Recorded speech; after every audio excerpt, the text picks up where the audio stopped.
Sabe quando você começa uma nova disciplina e precisa relembrar vários conceitos de outras disciplinas que você fez? Então, nessa hora, uma boa revisão vale a pena, não é mesmo? Antes de começar essa revisão, já deixa o seu like e compartilhe esse vídeo com algum colega que também vai fazer a disciplina de genética.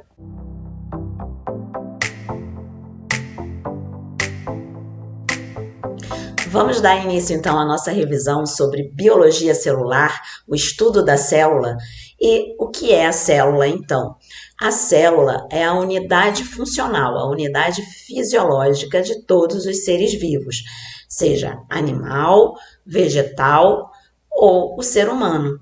Ela é a unidade básica, é a partir dela que se formam os tecidos e os órgãos, e então o ser vivo como um todo. Então, para quê? Qual a importância de estudar as células? Exatamente por isso, porque elas são unidades funcionais. E entendendo o seu funcionamento, a sua fisiologia, nós entendemos também a fisiologia dos tecidos, dos órgãos, e também vamos poder compreender as respostas aos agentes infecciosos. A célula, então, ela é formada por uma série de organelas. E essas organelas, elas são delimitadas pela membrana plasmática. A membrana plasmática, ela delimita a célula e ela também confere proteção a essa célula.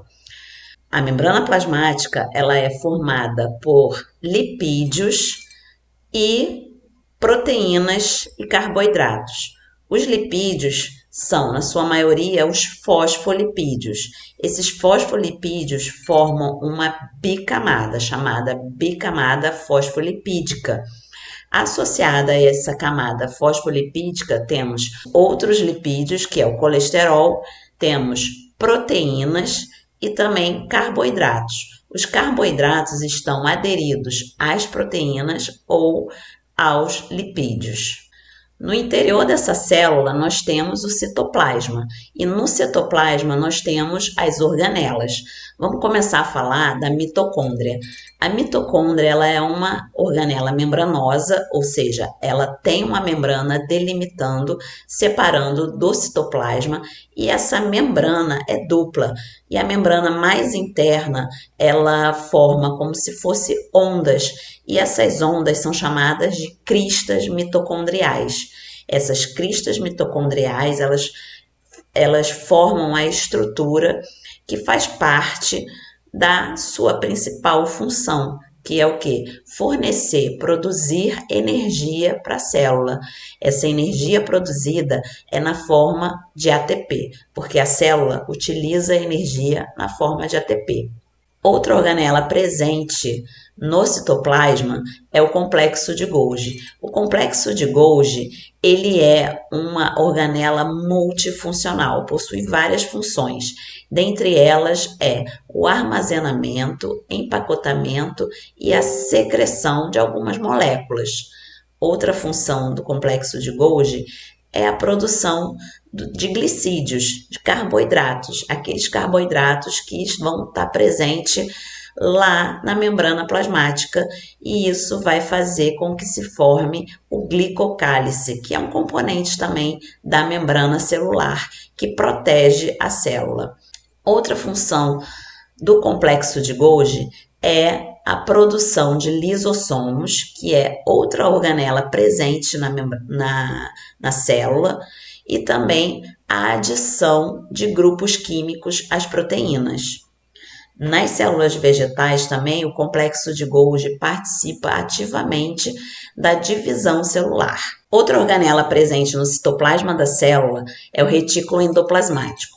O retículo endoplasmático, ele pode ser dividido em liso e rugoso. A principal diferença entre esses dois é a presença de ribossomos, que estão aderidos na membrana do retículo endoplasmático rugoso. O retículo endoplasmático rugoso, ele está bem próximo do núcleo. Na verdade, ele é uma continuação da membrana nuclear externa. Essa conexão entre retículo endoplasmático rugoso e o núcleo da célula faz com que a síntese de proteínas seja mais eficiente. E esta é a principal função do retículo endoplasmático rugoso, a formação de proteínas. Ele faz também o endereçamento dessas proteínas para outros locais da célula. Já o retículo endoplasmático liso, ele está associado à síntese de lipídios, principalmente dos fosfolipídios. Lembra deles, né? Eles estão presentes lá na membrana plasmática da célula.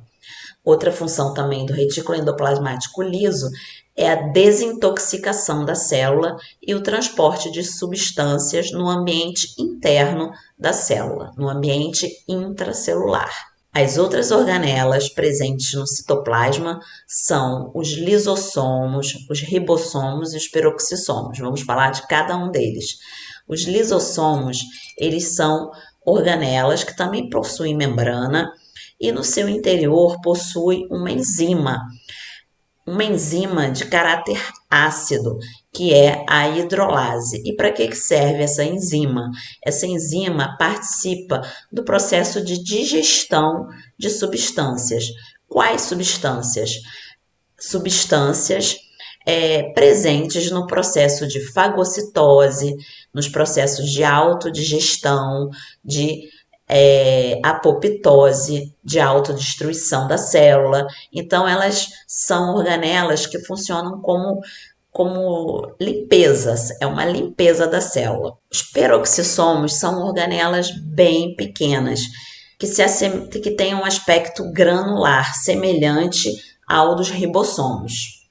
No interior dos peroxissomos existe também uma enzima, a enzima catalase. Essa enzima ela é capaz de reduzir a água oxigenada, que é tóxica para as células, em água e oxigênio. Isso confere a essa organela a função detoxicante, a função de desintoxicar a célula, principalmente na presença de radicais livres. Já os ribossomos, eles podem estar dispersos no citoplasma ou aderidos à membrana do retículo endoplasmático rugoso. Tem o formato arredondado e também são bem pequenos, que podem ser confundidos então também com os peroxissomos. Os ribossomos, eles são organelas sem envoltório membranoso, não possuem membrana delimitando eles. Eles estão presentes tanto nas células procariontes quanto nas células eucariontes. Os ribossomos, eles desempenham a função fundamental para o desenvolvimento e o funcionamento dos organismos, que é o quê? A tradução das proteínas. Lá no momento de transcrição da informação genética e tradução dessa informação genética em uma proteína. Isso é feito no ribossomo. Essa é a função dele, a tradução dessa informação genética, transformando a informação numa proteína, numa cadeia de aminoácidos. Então, assim, as moléculas proteicas, elas são formadas pouco a pouco através do ribossomo. Uma outra organela presente no citoplasma são os centríolos. Os centríolos, eles são estruturas também que não possuem membrana, delimitando essa organela, se localizam também no citoplasma e eles têm grande relevância na formação de cílios celulares. Esses cílios são como flagelos, eles formam as fibras do fuso mitótico, esse fuso mitótico, ele se forma no momento de divisão celular e eles orientam as organelas, então, para a formação das novas células durante a divisão celular. E, finalmente, a organela mais importante para a gente que estuda genética é o núcleo. O núcleo, ele também é formado por uma membrana chamada membrana nuclear. Essa membrana nuclear, ela é dupla, uma membrana interna que está em contato com o nucleoplasma e a membrana externa que está em contato com o citoplasma e que também se continua, lembra, formando o retículo endoplasmático rugoso. A função do núcleo é abrigar o material genético das células. Então, cada espécie tem lá a sua composição genética e o núcleo, então, armazena essa informação genética. Outra função do núcleo, então, é controlar todas as atividades celulares. Como ele possui o material genético, esse material genético é responsável pelo controle de toda a célula. Então, ele possui basicamente essas duas funções: controlar toda a função celular e armazenar o material genético das células. E esse material genético pode estar na forma de DNA, que é o ácido desoxirribonucleico, ou RNA, que é o ácido ribonucleico. Então, continuando a nossa revisão, vamos falar um pouco sobre o formato das células, o formato da célula e do núcleo. O núcleo normalmente acompanha o formato da célula. Essa célula, ela pode ter formatos variados, dependendo da função dessa célula e do tecido que ela vai formar. Então, por exemplo, nós temos as células das fibras musculares, nós temos células do tecido nervoso, nós temos as células sanguíneas, as células da pele, as células do osso. Então, todas essas células, elas possuem formatos diferentes. Outra coisa que a gente precisa falar é que a maioria das células, sim, elas possuem núcleo, mas existe exceção. Por exemplo, as células sanguíneas, as células vermelhas do sangue. Em algum momento da sua formação, elas perdem o núcleo. Então, elas são células anucleadas. Já as células da linhagem branca do sangue, os leucócitos, esses sim possuem núcleo. E um núcleo também bastante diferenciado dependendo do tipo de célula. Então, por exemplo, os linfócitos possuem um formato de núcleo, os neutrófilos possuem um núcleo segmentado. Então, cada um possui um núcleo diferente, com formato diferente. A posição do núcleo é ele normalmente está centralizado na célula, mas existe algumas células que ele pode estar periférico, numa localização periférica. O formato das células pode ser circular, como por exemplo os oócitos, os leucócitos, que possuem formato também circular. Pode ter o formato alongado, como por exemplo as fibras musculares. E uma particularidade das fibras musculares é que uma célula, uma fibra muscular, pode possuir mais de um núcleo. Outra célula alongada são as células intestinais.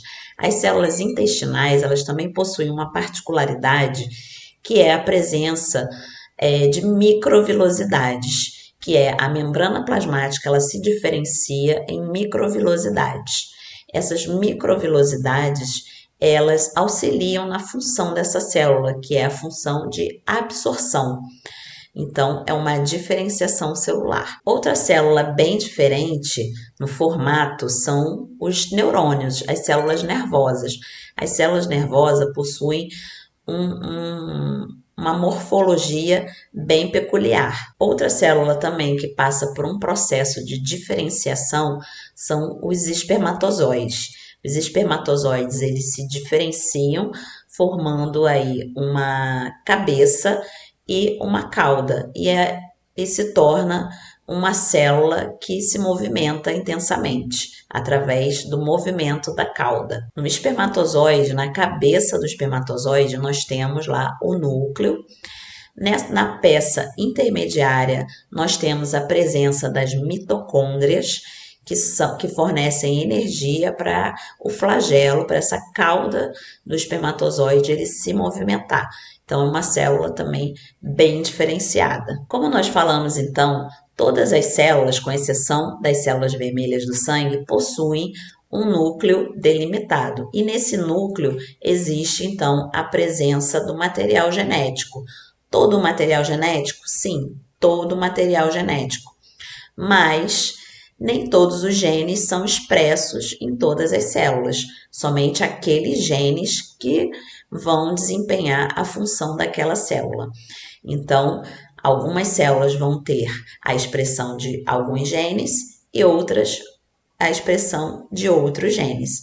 Então, o estudo da expressão desses genes, como esses genes são transmitidos, são herdados de um indivíduo para o outro,